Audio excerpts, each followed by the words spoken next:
noite, bom dia para vocês. Muito obrigado por estarem aqui.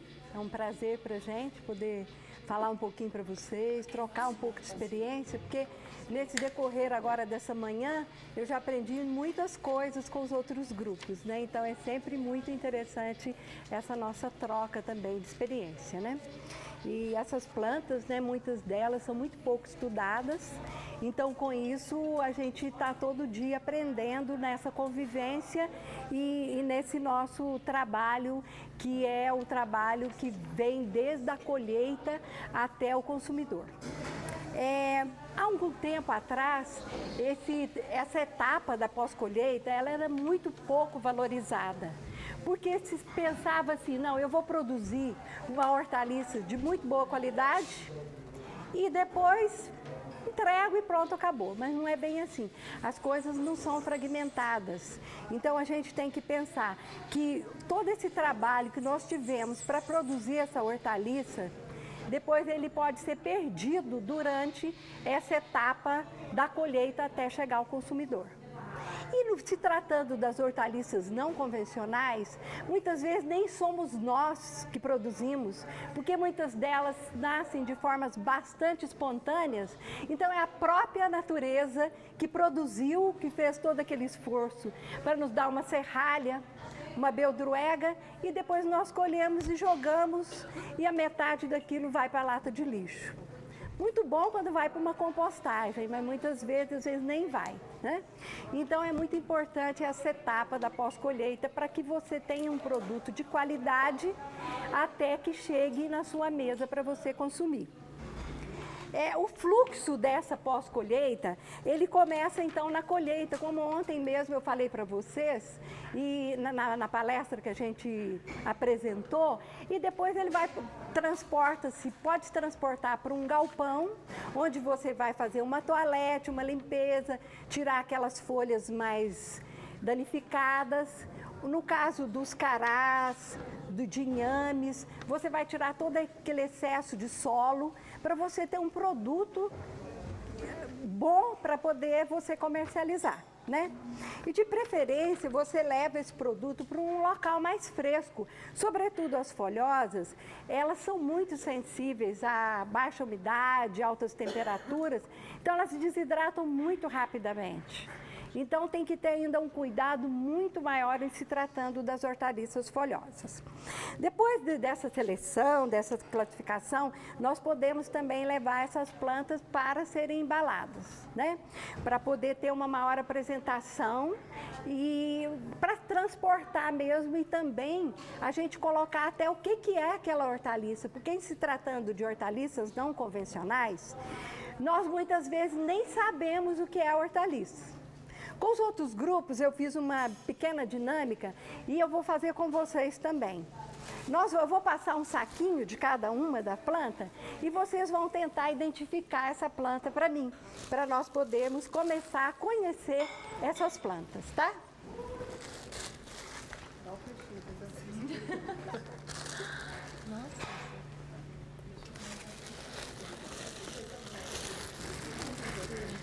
Opa! Aqui. Pelo cheiro. Oi. Vamos lá. Aqui. Oh, tu também, né? Vou pegar já. Aqui para você. Para você.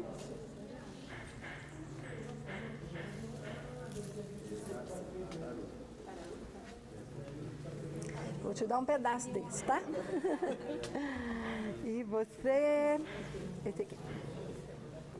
Então vamos lá. Vamos começar aqui por você então. Que planta é essa? Rosa. Hã? Rosa? Rosa? Gente, olha aqui. Ele disse que é rosa. É rosa ou não é? O que é isso?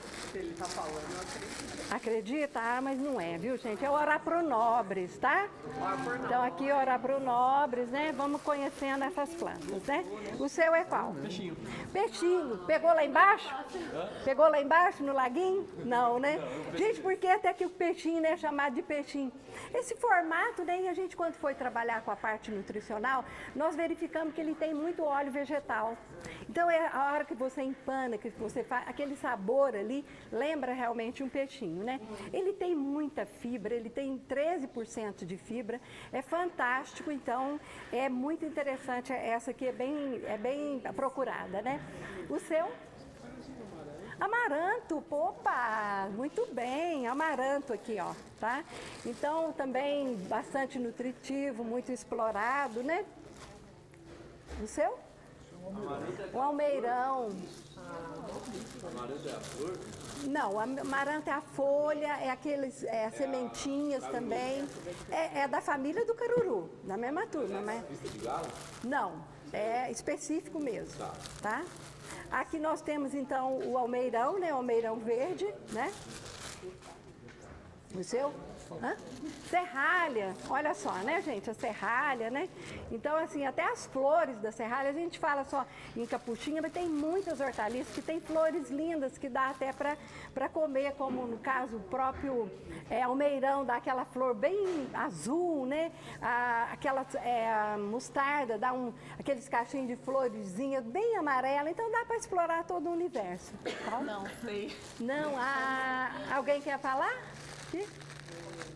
A beldroega, né? A beldroega que foi bastante falada ontem pela nutricionista, né? Na palestra que antecedeu a nossa, né? Então é uma hortaliça que já foi muito utilizada na culinária portuguesa, né? E que os portugueses trouxeram para cá e foi muito utilizado também, às vezes até mesmo na alimentação de animais, né? A minha família mesmo gostava muito de criar porcos e dava muita essa aqui. Eles comiam com a boca tão boa que a gente dava vontade de pegar e comer. E muitas vezes a gente fazia mesmo para comer. O seu? Se eu fosse colocar o nome, ia ser coração de gengibre. Ah, coração. A bertalha coração, que muitos chamam, ou ora pro nobre sem espinho. Nós temos uma composição nutricional de várias delas, inclusive dessa. A composição dela não é à toa que ela é chamada de ora pro nobre sem espinho. É muito similar da ora pro nobres. Dá para também para se comer, né? Esse rizomazinho aéreo. E eu nunca fiz, só sei que é citado que ele é comestível, E então dá para se comer e ele é a própria gema para se plantar. Plantou, pronto, nasceu. Aqui está a gema, né, para plantio.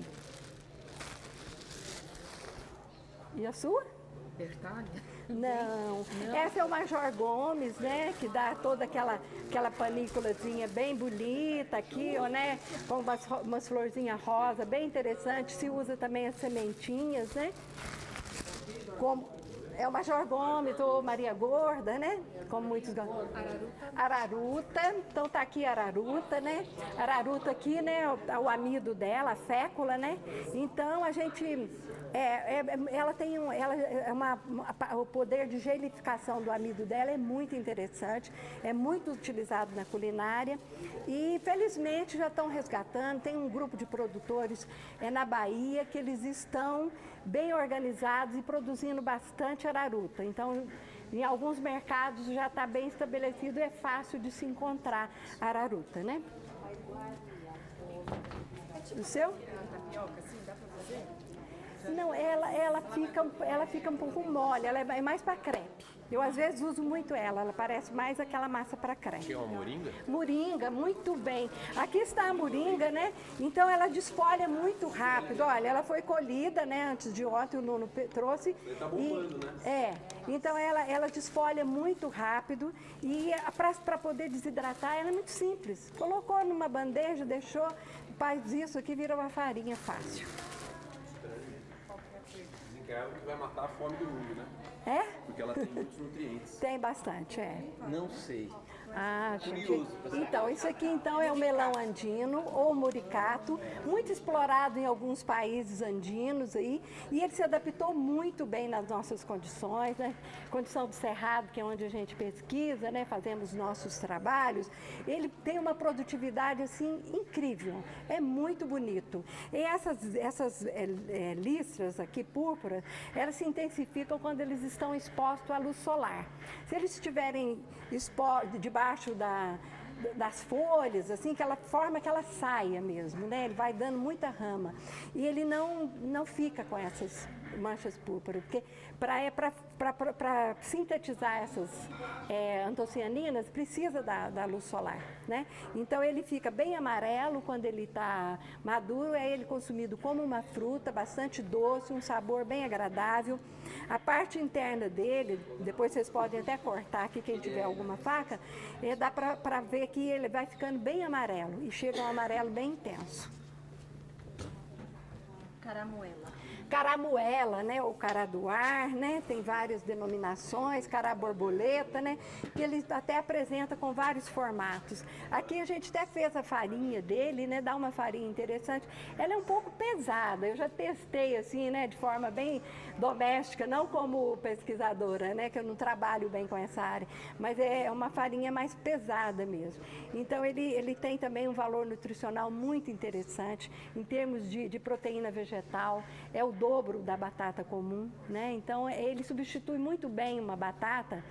Quando você vai fazer uma carne moída, coloca uma batata picada, ele fica muito bom, porque ele é bem enxuto, né? Então ele fica com um sabor muito bom. Fazer pão é muito bom. É muito bom, né? Você faz então? Ótimo. E sempre boas experiências, né? Cará. É o cará, né? O cará também, né? Extremamente produtivo, né, gente? Esse aqui, né? Perdeu um dedo aqui, mas era um pezão, né? pezão, Aqui tá um pezão, né? E a gente chega a produzir, muitos lá, assim, com inúmeros formatos e uma produtividade, às vezes, de mais de 30 quilos por pé. E produz bem aqui na região, é esse? Oi? Esse produz bem aqui em São Paulo, na região? Não sei aqui, mas deve produzir.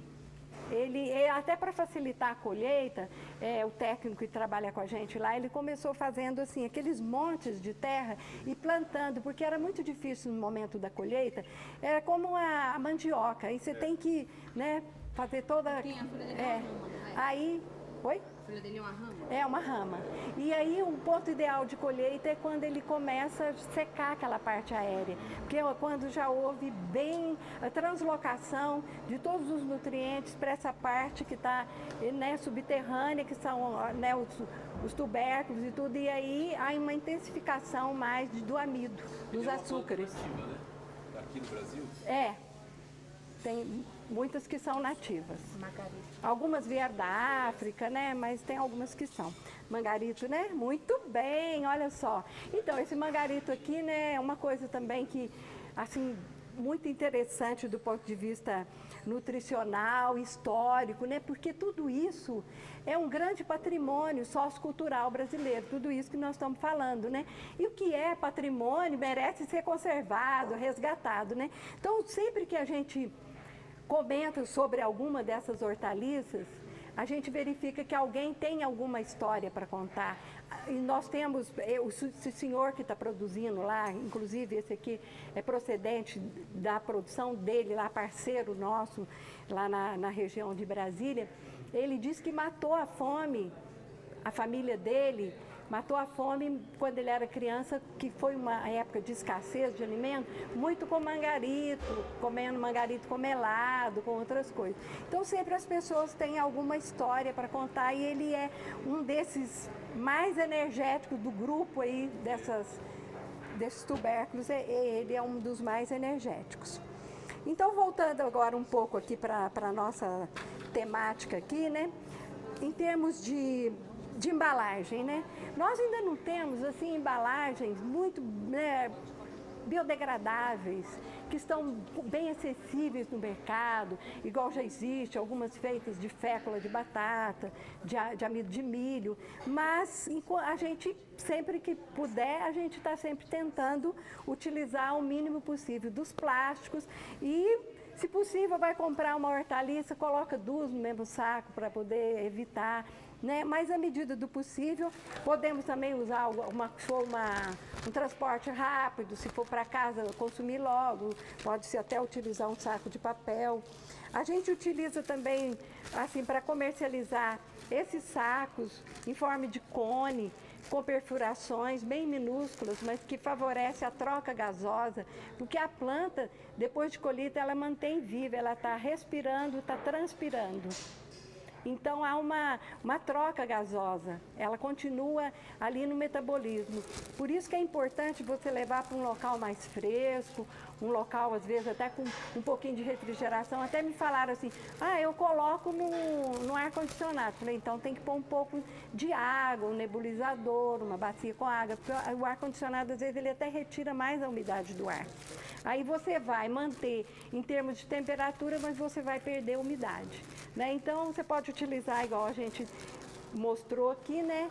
Algumas com esses sacos que vai ocorrendo uma troca gasosa e ele mantém melhor. No caso das flores, né, de preferência eu já posso até colher essas flores lá no local mesmo do plantio, eu já colho e já coloco nas embalagens, porque isso vale para todas as hortaliças. Quanto menos manuseio a gente faz com a hortaliça, com a fruta, melhor, porque se a gente manuseia muito, nós estamos colocando mais em risco, danificando mais, né? Aqui nós...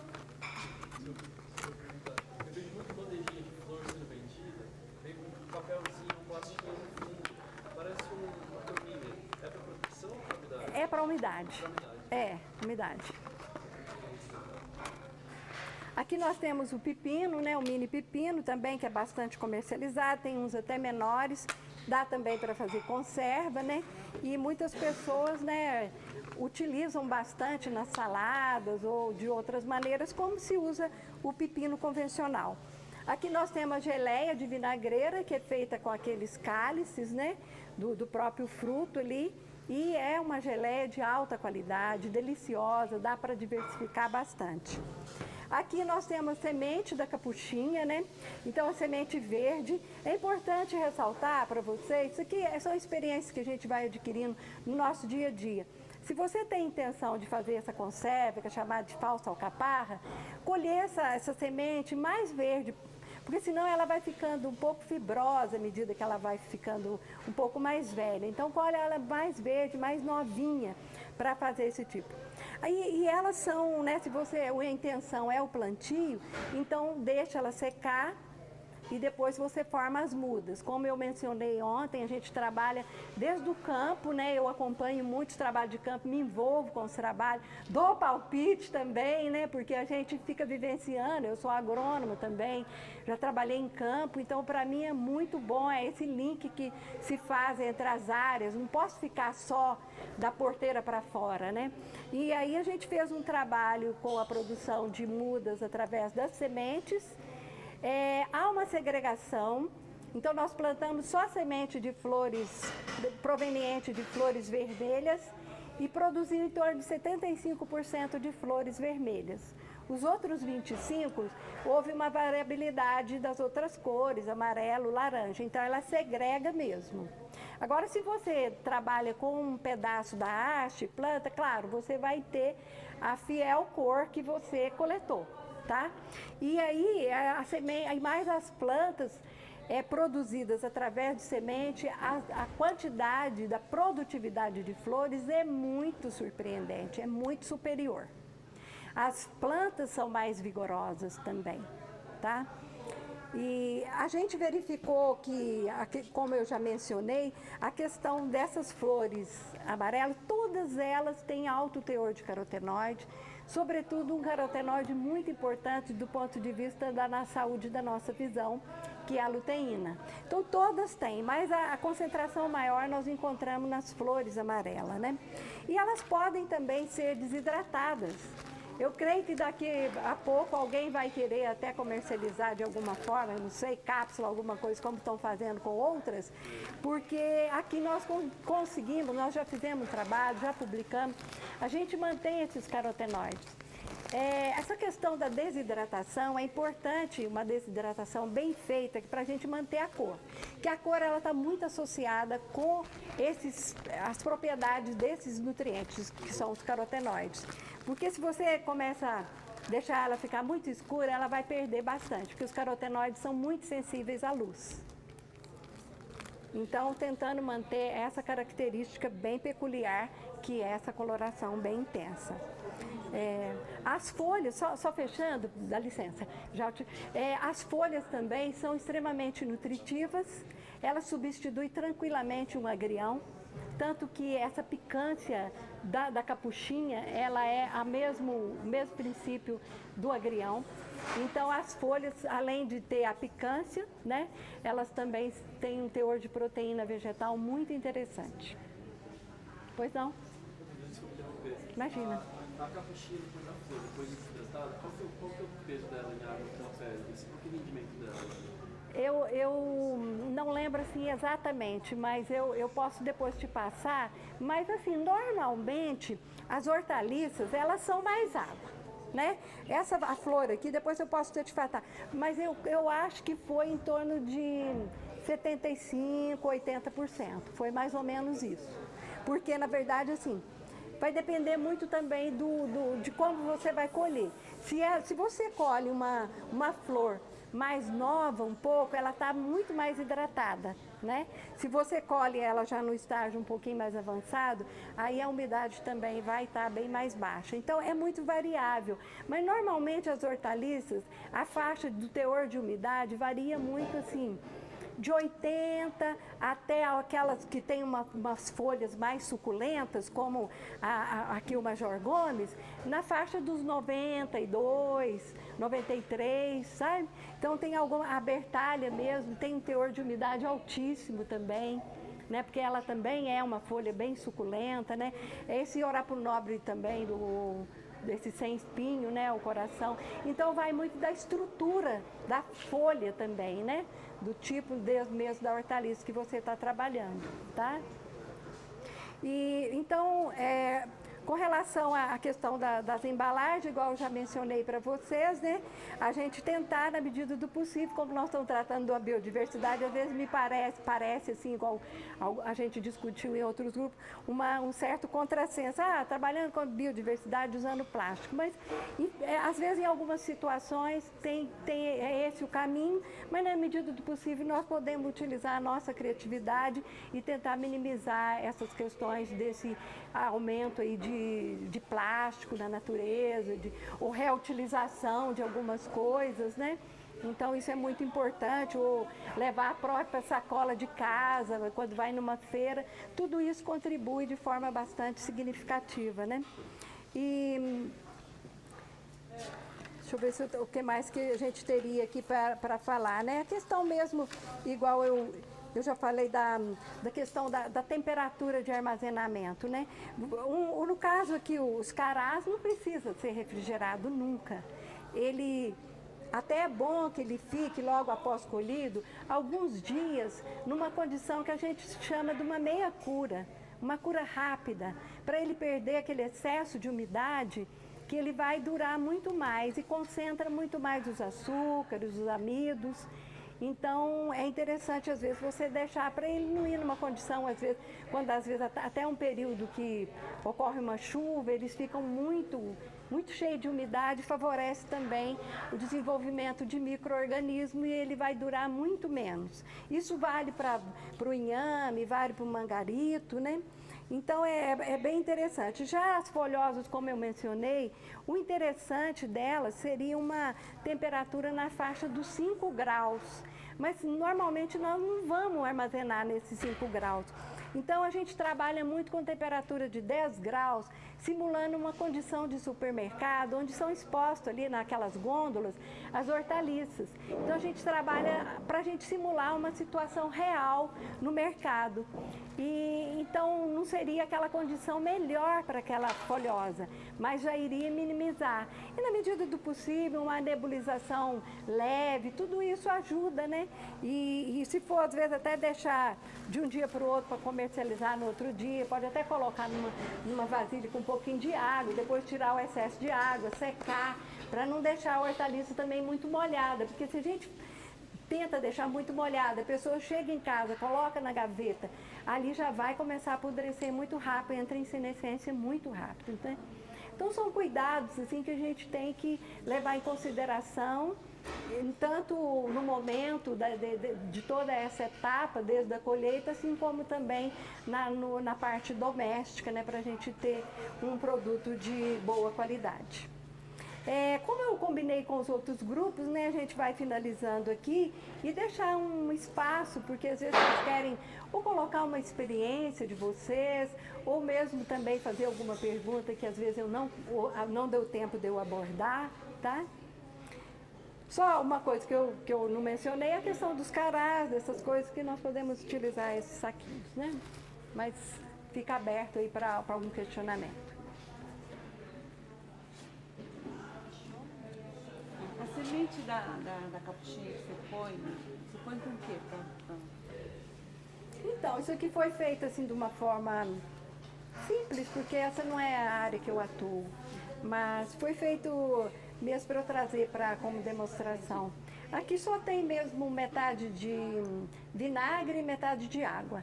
Mas aí, como eu sei que muitas pessoas já têm esse tipo de experiência, seria mesmo a preparação de uma conserva comum mesmo, tá? Como que foi feita a desidratação da capuchinha? A desidratação, nesse caso aqui, para manter essa cor mais intensa, nós fizemos naquele aparelho que é mais próprio para laboratório, que é o liofilizador. O dessecador? Não, foi liofilizador mesmo, que é uma forma de desidratação que você faz num aparelho que você não passa pelo aquele estágio de vapor. Você já congela e já desidrata, sabe? É sublimação mesmo. Mas então ele mantém a cor bem, mas ele pode ser desidratado de uma forma também nessas estufas de dessecação, de desidratação. Só você vai ter que ter o cuidado de uma desidratação mais lenta, numa temperatura um pouco mais baixa, nunca superior a 40 graus, porque você vai perder essa coloração. E essa coloração está muito associada com os carotenoides. A coisa da coloração é só no caso dos carotenoides ou que é vermelho, por exemplo, também? Não, todas elas têm. Todas elas têm bastante carotenoide. Essa aqui sobressai, mas essa aqui, ela tem também as antocianinas, que ela já puxa para uma cor vermelha. Oi? Se perder a coloração, perde nutriente. Perde nutriente. Se você deixar uma coloração muito escura, voltar muito para aquela cor muito escura, você vai perdendo. Porque os carotenoides, eles são muito sensíveis a altas temperaturas. Então, por isso que tem que ter esse cuidado.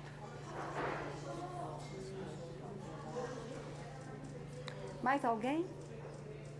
Quiser também fazer alguma colocação? Uma senhora aqui estava me falando que ela faz, às vezes, também a geleia desse pepininho aqui, que fica muito saborosa, né? Eu ainda não sei, eu não sabia disso. Esse pepino é aquele que fica vermelho, docinho? É esse pepininho aqui mesmo. Mas fica vermelho docinho, né?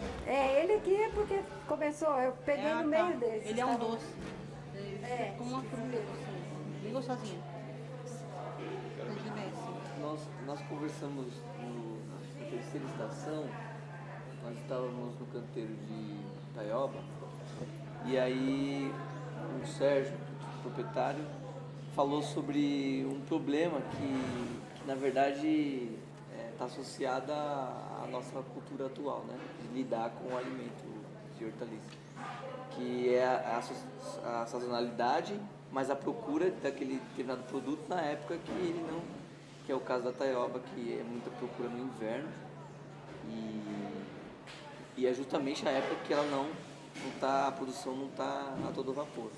Então o grande desafio nosso das plantas é justamente tratar essa situação, porque as convencionais extinguem qualquer possibilidade de sazonalidade, né? Você tem o alface o ano inteiro, você tem o mamão o ano inteiro, e aí eu queria que você falasse alguma coisa, qual já a estratégia é adotada para lidar com essa situação? Você que trabalha já no Cerrado e também por boa parte do Brasil. Algumas espécies a gente não consegue no período da seca, a não ser que a gente esteja irrigando, sabe? Agora o que a gente aprende muito, assim, por exemplo, a capuchinha mesmo, tem um período que ela não produz muito. fica bem difícil produzir.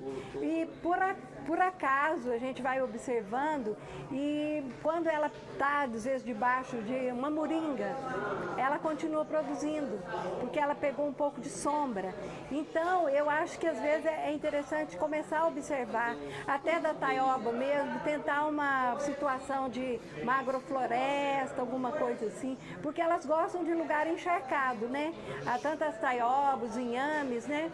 Eu sou de origem rural e minha família tinha muito inhame. Quando eu era criança, a gente comia muito. E o inhame era meio tipo nativo, porque ele ficava meio no brejo, sabe? Então, aquela região mais encharcada que nunca ficava seca, a gente tinha sempre. A gente tinha sempre taioba, a gente tinha sempre inhame.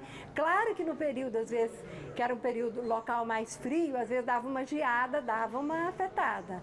Mas se não é o caso agora, inclusive no momento que a gente está, né, de temperaturas mais elevadas, às vezes vale a pena fazer alguns testes nesse sentido. O que você acha? Eu acho que essa é uma discussão que precisa estar presente, né, no âmbito das plantas, porque só tratando essa questão, porque a gente está falando de comércio, de atingir o mercado, a gente vai conseguir competitividade, né? Junto à frente às convencionais que não tem essa problemática. Talvez, por exemplo, educar o consumidor ao consumo de uma outra planta ou um outro alimento para suprir, que tem a mesma característica, talvez, daquela outra planta procurada. A gente tem observado também o que ocorre, às vezes, dentro da própria espécie. No caso do Oropronob, como nós trabalhamos com a gente chama de acessos, são plantas que foram coletadas. Então, são 28 locais que foram coletados, a gente fala 28 acessos. Eu estou explicando isso porque nos perguntaram ontem que não entendia bem o que era essa terminologia. É uma terminologia de melhoramento, então são acessos. Então, nós trabalhamos com 28 acessos e a gente verificou a variabilidade em termos também de adaptação a um período de escassez. Algumas, todas elas sobrevivem, mas algumas permanecem com mais vigor. Né? Então resta também uma pré-seleção desses materiais também que vão resistindo mais essas situações adversas que vão acontecendo. E também para suprir essa janela que você falou, né? De uma possível entre-safra ou de uma oferta de uma outra que se adapta e produz nessa época. Igual você falou, uma questão educativa. Agora é impossível, a gente não conseguiu, mas eu tenho outra hortaliça que é muito boa, né? E que vai também, vale a pena você experimentar, não é isso?